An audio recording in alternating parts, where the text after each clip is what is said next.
Melissa Hull is a mother, best-selling author, international speaker, media host, master coach, and CEO.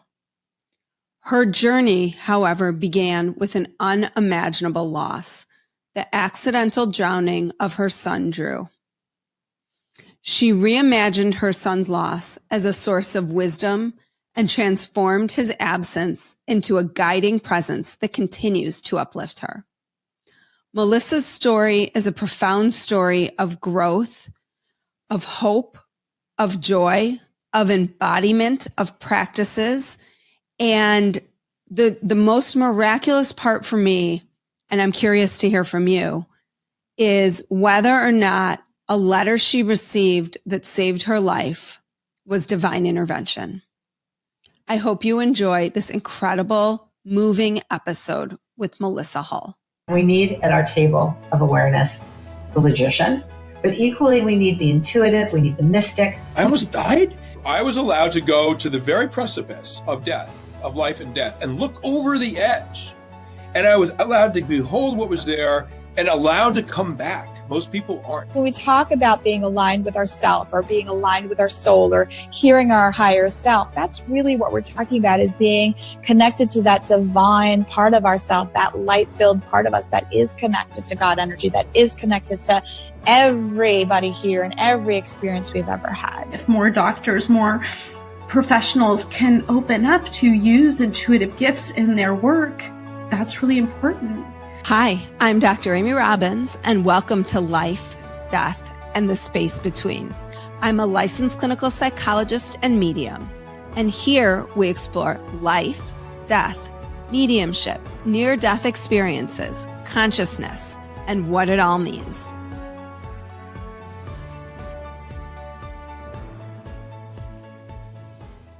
This letter that I received from Teresa was the first time that I felt witnessed. I felt like my pain was actually something that was a shared experience. I didn't feel so isolated and alone.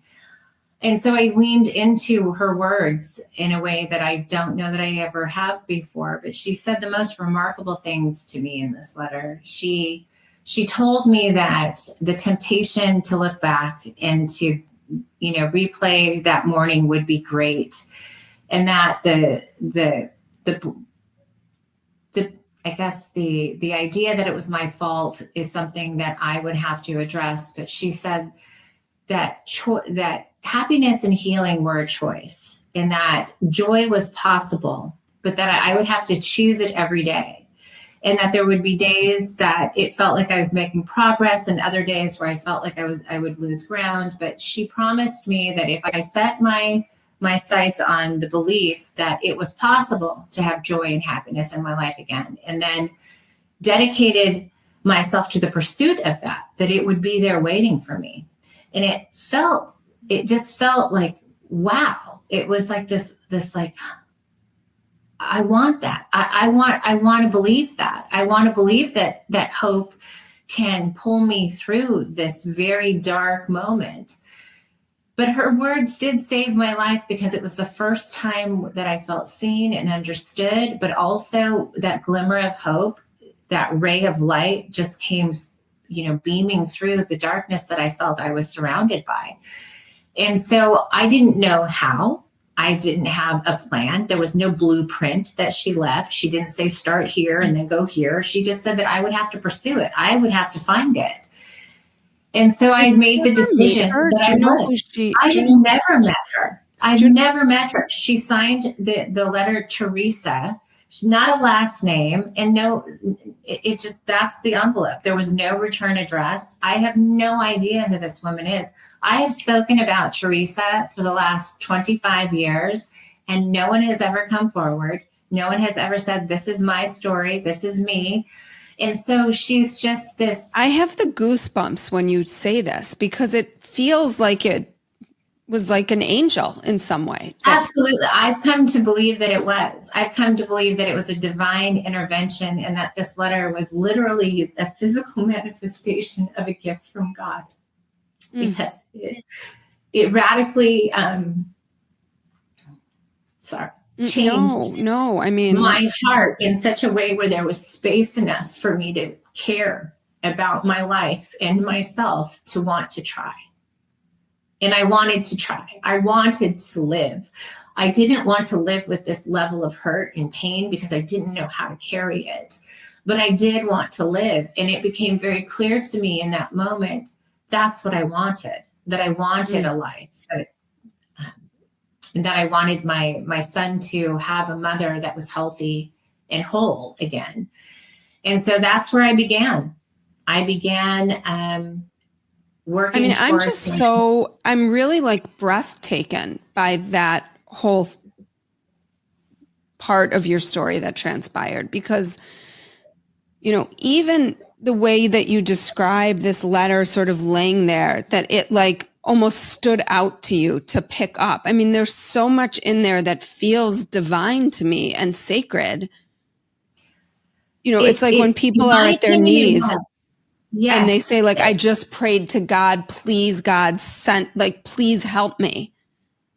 And it feels like that. It was that moment. It was that moment. I was at this point in my healing journey, I felt very isolated from God. Mm-hmm. I felt very punished by God. And so my initial kind of thoughts about what happened, I thought that this woman was my lifeline. I felt like she was a gift, but it was hard for me to trust God at that particular time. So right, because how could those two things coexist? Yeah, exactly. So I started with, I believed in the kindness of others. I believed in the journeys of others. And the more people that I found that had lost a child under some, tragic circumstances, that struggled in their marriage after the loss of their child, I clung to those people's journeys as kind of a roadmap for me to decide how to model my path forward. So I spoke to a lot of people who had lost children. I really searched for a community where I felt that my pain was accepted, because everywhere I went, it was like I felt people kind of like clear a path for me. I walked in a room and I know nobody knew what to say to me or how to engage with me. I was really living in unimaginable hell at the time. And so people didn't know what to say. And so they just tried to avoid saying anything. Mm-hmm. And that was another kind of loss that I felt inside of this whole experience, was that the people that I thought would be there for me, the friends that I thought would be reaching out, they did for about a month. And then after that, it's like life goes on and life went back to normal for them. And life was never going back to normal for me.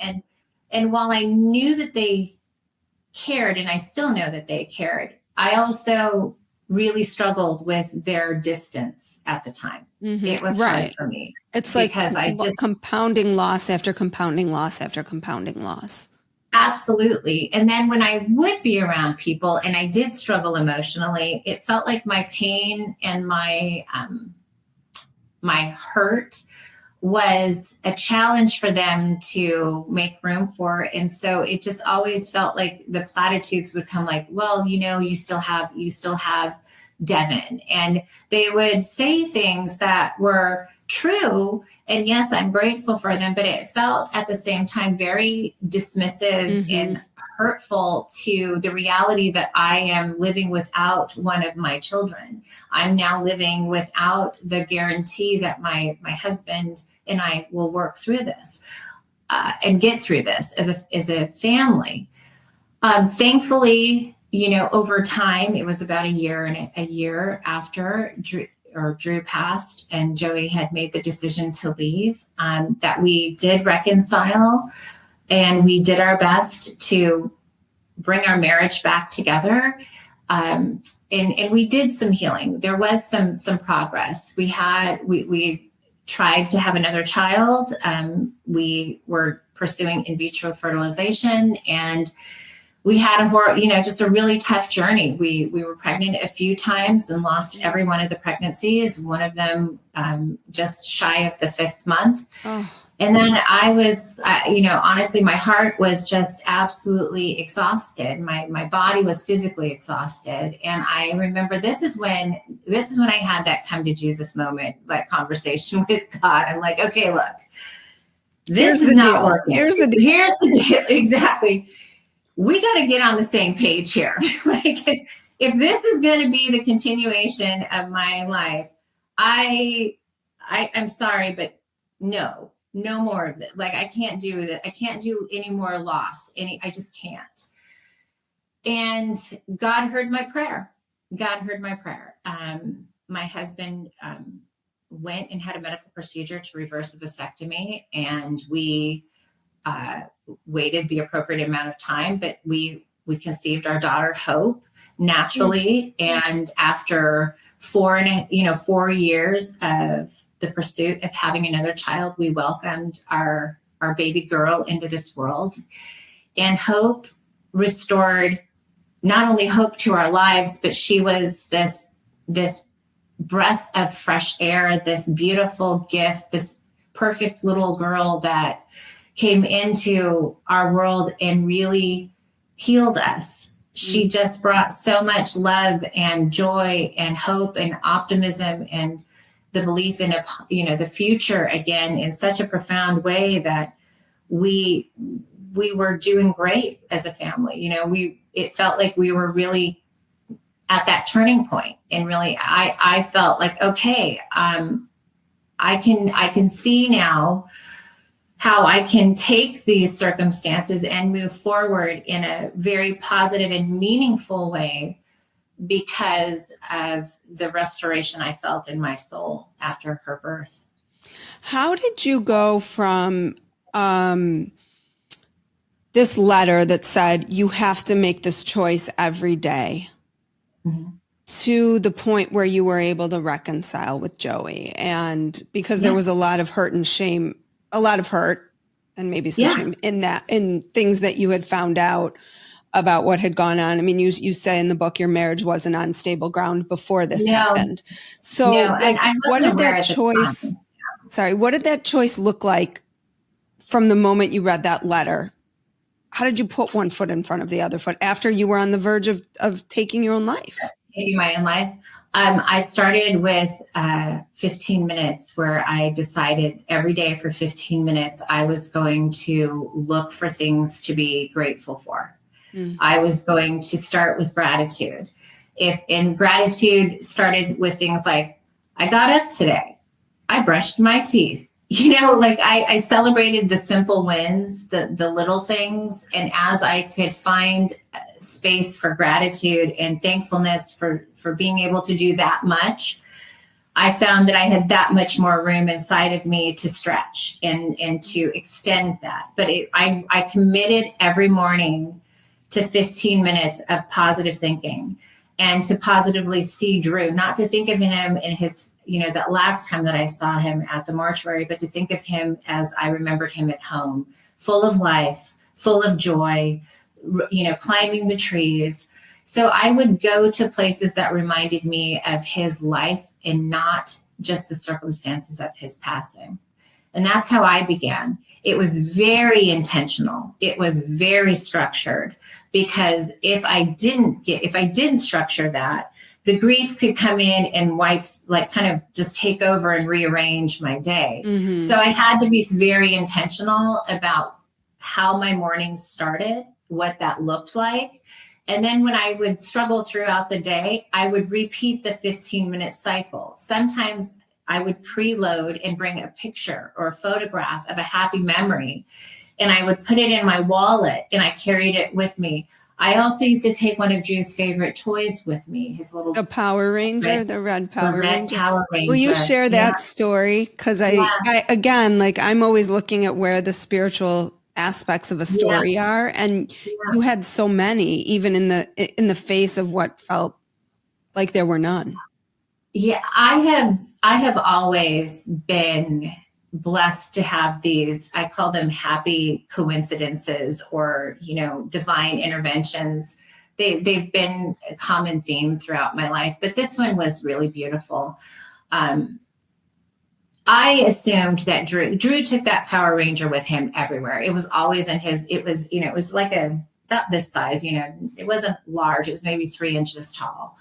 So it was a little action figure he would put in his pockets, and he would take literally everywhere with him. He loved this Power Ranger. And I assumed that he had the Power Ranger with him the morning that he left. And it was much later, I found that Power Ranger. And it felt like it was a gift straight from Drew. And that Power Ranger just brightened my spirit. My heart smiled. It broke at the same time, but it smiled greater than it grieved. And I took that Power Ranger, and in my mind, it was a gift from Drew, and it was the encouragement that I needed to live like he did, with just this enthusiasm and this curiosity and this, belief that every day is a good day. Every day is just, ours to make the most of what we will with it. That's how Drew lived. Drew never stopped, living life to the fullest. And I don't know if that's because somewhere in his heart and soul, he knew he had a short period of time here, but that little boy lived. He lived every single day. It frustrated me at times because he didn't listen. He broke every rule. He did crazy, dangerous things. He climbed really high trees. He'd get up on top of roofs. Yeah, I was imagining, even as you were describing him in the beginning, like what that would have looked like when he was a teenager. Yeah, I have so many stories. He picked up a rattlesnake one day. He just picked up a snake and showed me, look, Mama, look what I found. And I'm literally losing my mind, freaking out because my child is holding a venomous snake. We live in Arizona, but he had no fear. This child, like nothing about life or what was comprised within the world felt intimidating to him. Mm-hmm. And so I decided that I was going to reacquaint myself with grief in a new and different way. It was going to become something that I was going to be curious about, and I was going to learn from rather than avoid, fear, and try to shut down and minimize. So when I leaned into that grief, that pain, those deep fears, like, was it my fault? Am I responsible for this? All of those hard questions, I started to understand that not only was I not responsible for that accident, that I was blessed to have the 4.5 years that I had, because there were many instances that Drew could have been taken from us because he just lived fearlessly. He did things that weren't necessarily, I guess, quote unquote, normal. Mm-hmm. And so I just decided I was going to be fearless. I was going to be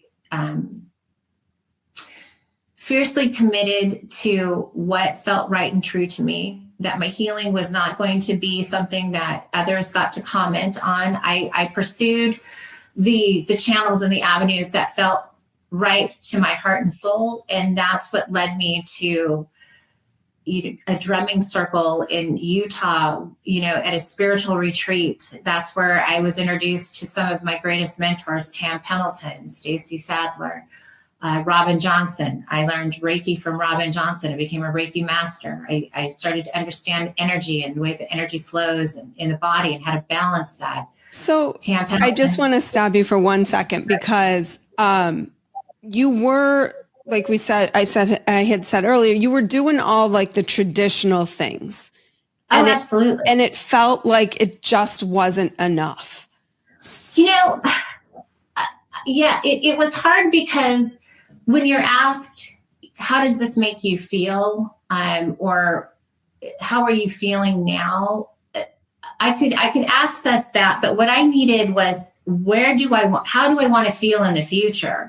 How am I going to take this and shift this inside of me, this weight, this feeling, or how am I going to reprogram my thinking into a much more expansive and optimistic view of my future. I couldn't seem to get there in therapy. Not that they weren't trying. I mean, Right. I could only journal it out for so long, and every like I got frustrated at one point. Yeah, I'm I like ask that me in to the journal book this when one you- more time, and I'm going to literally throw my journal right at you. Right. Like, no more asking me to journal it out. I need to take this and move it. And I remember scribbling in my journal. I said, this is all I feel inside, this. And then I showed it to my therapist. And that's when he said, maybe you should paint. And Right. How to use creativity. How to use creativity, how to take a new approach at what we had been trying to tackle, for months at this point. And I found so much help in healing, just painting. It began with very nonverbal types of processing. My emotions, I could translate onto a canvas with bold paint strokes and tenebristic kind of, movement throughout the canvas that felt very much like that scribble that I felt my life felt like inside. I started to put it onto a canvas. And as I did that, the emotions that I didn't have words for, at least had a visual representation. And it felt like process. It felt like I was moving something forward, and it was helping me move forward with Drew and with the love that I had for Drew, but also with this new relationship with myself. Were you an artist before? Did you paint? No. So this just, you just listened to this call of your heart. I had always been creative. But as far as I'm not a trained artist, but my artwork spoke to people. And at one point I had accumulated enough canvases, and a friend of mine said, you should have a show. You should do an art show. And she owned a restaurant. She said, just do it at my restaurant. And I did. And I sold out every single painting. Every single painting was sold. And not by friends or people that knew me, but by people that I didn't know, people that were just coming to the restaurant and seeing my work. It was resonating. And so I knew I was on to something. I knew that my ability to channel this internal world that I was struggling to make peaceful and transform it into this space of something optimistic and beautiful, it really did translate on the canvas, and people resonated with it. And so I found that I had this talent, and so I kept painting. But at some point, the painting needed to shift. I had more to say. It's like I started with nonverbal things, the visual representation, which then gave way to me being able to say, this is how I'm feeling. And I had more words at that point. And that's when the therapies started to really kind of mesh, and I started to feel like I was making progress, but my spiritual practices were absolutely intertwined at this point.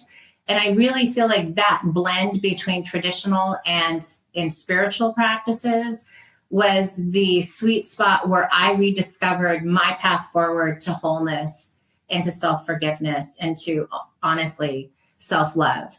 I don't know that I could have ever come to know myself the way that I do today without this journey. I am so grateful for the insight, the wisdom, and the learning and the growth that I've been able to access thus far. I'm sure that there's still more in my future that I will still learn and evolve from. But I am the happiest I've ever been. I'm the most at peace that I've ever been. I'm the most creative and passionate about my life today than ever before. And I see it all as this miraculous gift, because when you think about the immense pain of where my journey started, to be at a place where I wake up every day and I'm really joyful. I'm really, really grateful. Life isn't perfect, but my ability to see possibility inside of difficult circumstances or problematic, situations, is very different. I don't lose myself to them anymore. I am a force that happens to life, and life is not the force that happens to me anymore. So I've flipped that. And now I have much more of an ability to be the woman that I want to be and have the impact and share my story in a way that I hope will inspire others to embrace their own healing journey. I love that. I'm a force that happens to life. Life isn't a force that happens to me.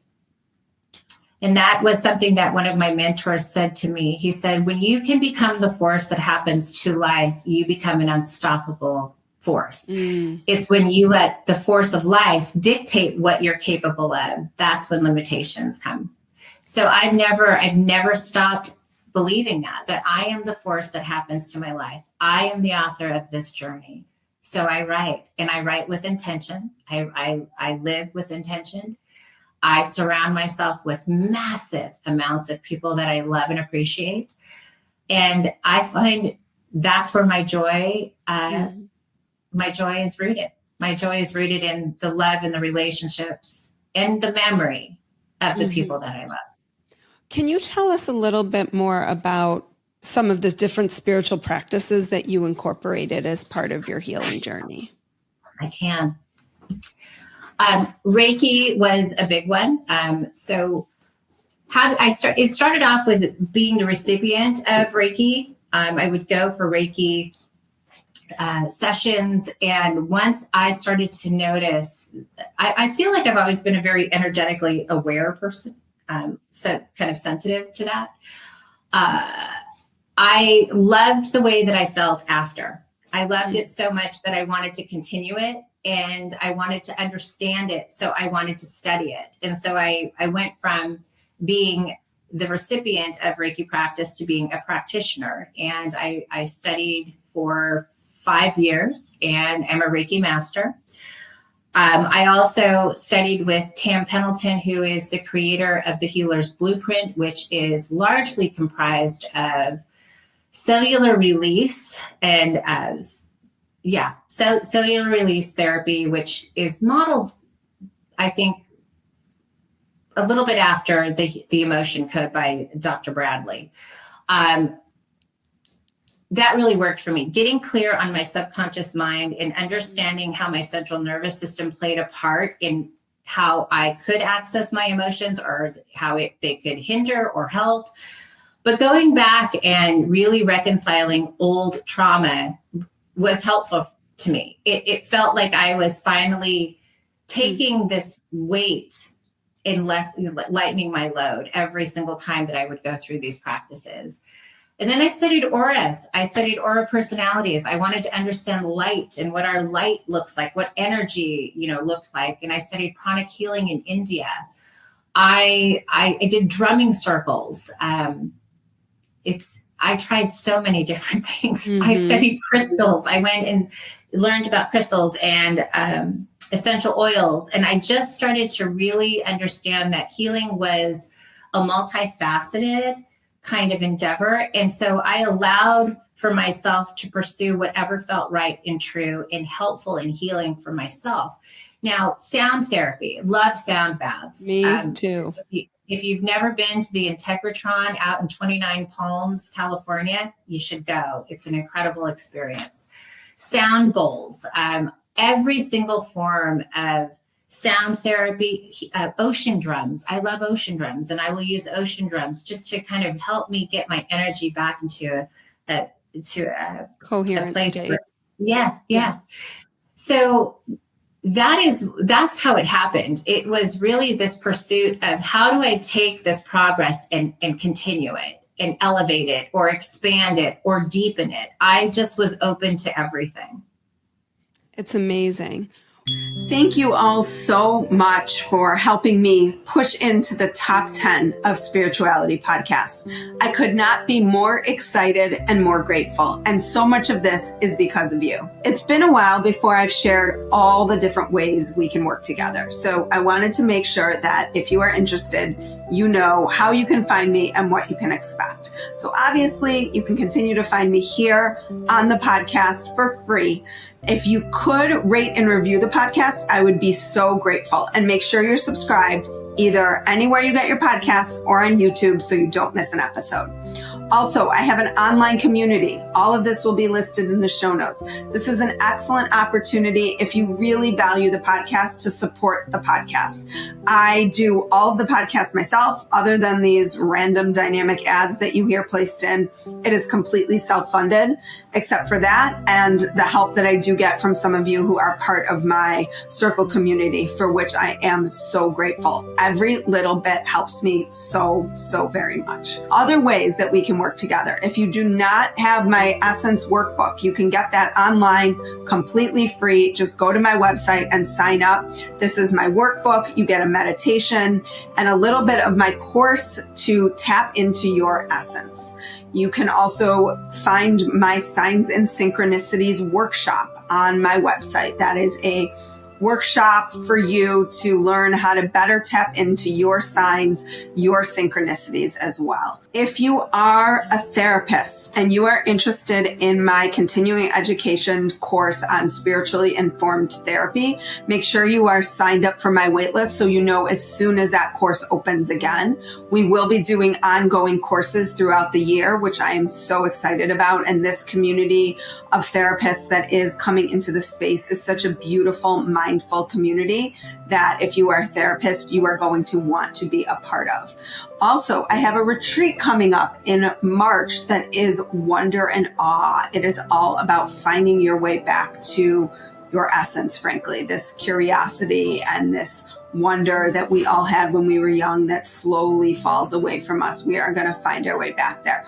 All of this information is contained on my website. You can find it there at dramyrobbins.com. But I really would love to see you, to work with you, and to connect with you. So please check it out. Where do you have been, so your new book, Dear Drew. Yes. Dear Drew. Creating a Life Bigger Than Grief is it out yet?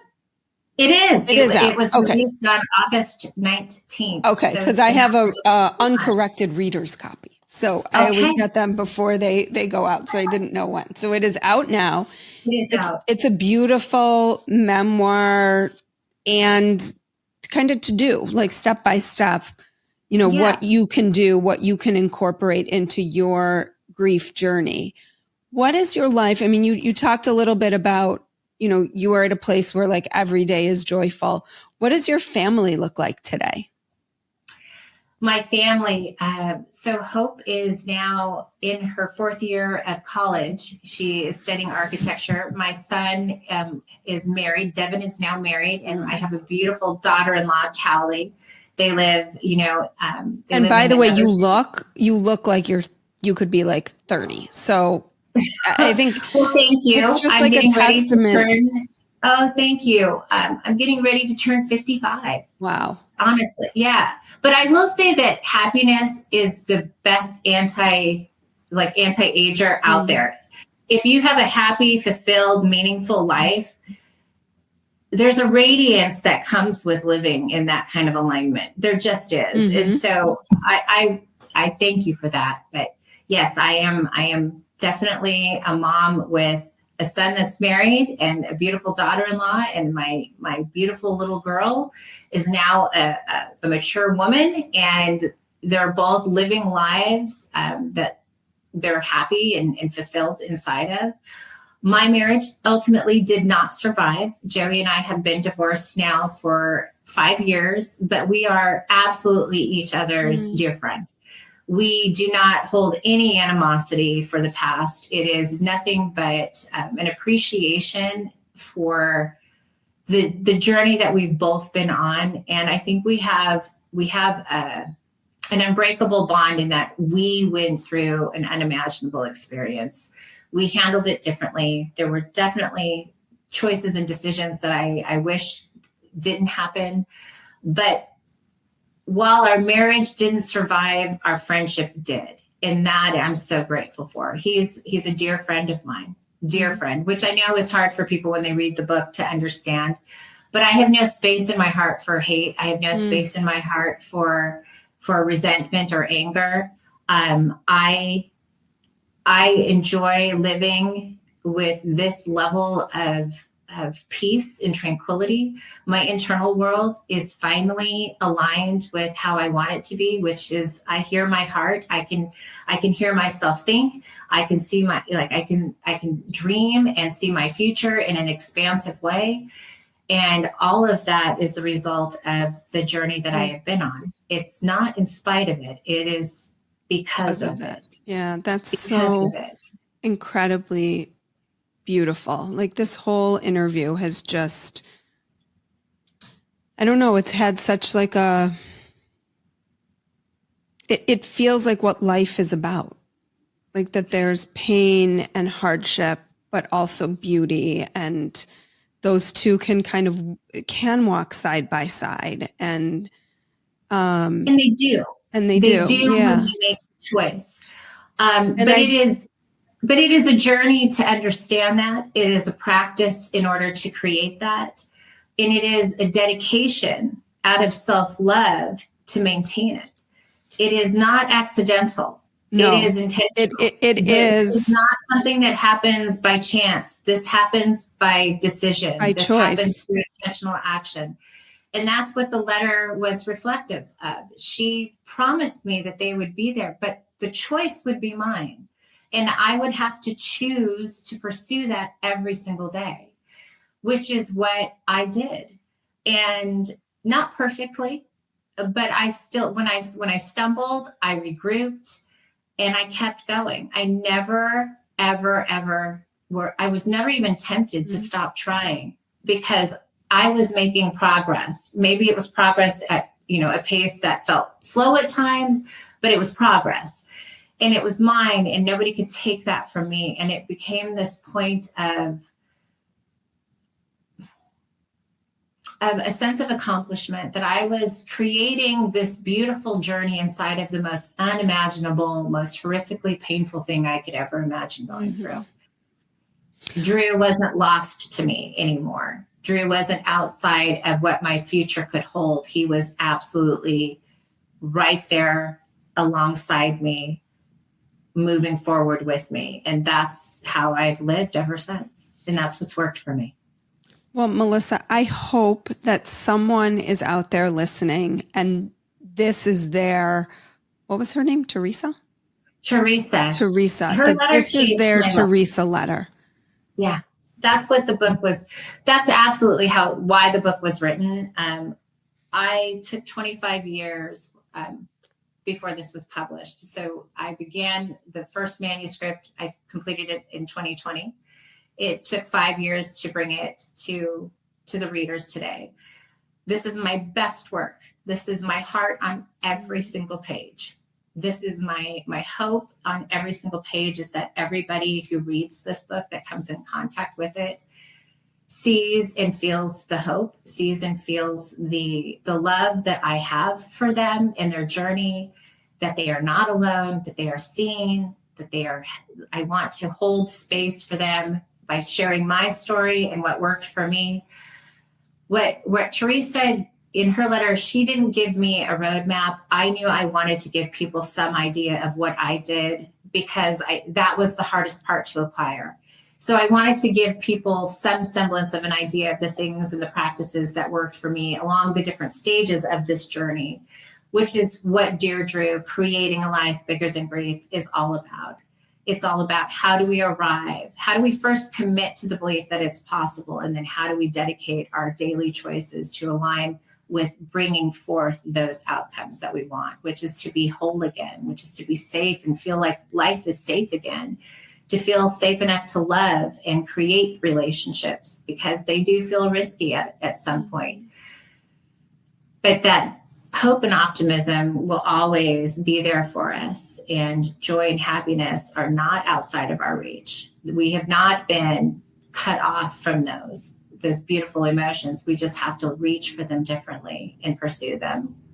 And you, I think what's so beautiful about it is that you embody, right? This is 25 years out. This isn't 5 months out. This is 25 years of living what you're talking about here. And the proof is in the way that you have embodied everything that you practice. And so for that, and for showing the world that there is hope in the midst of what feels at the time like unimaginable, unsurvivable pain.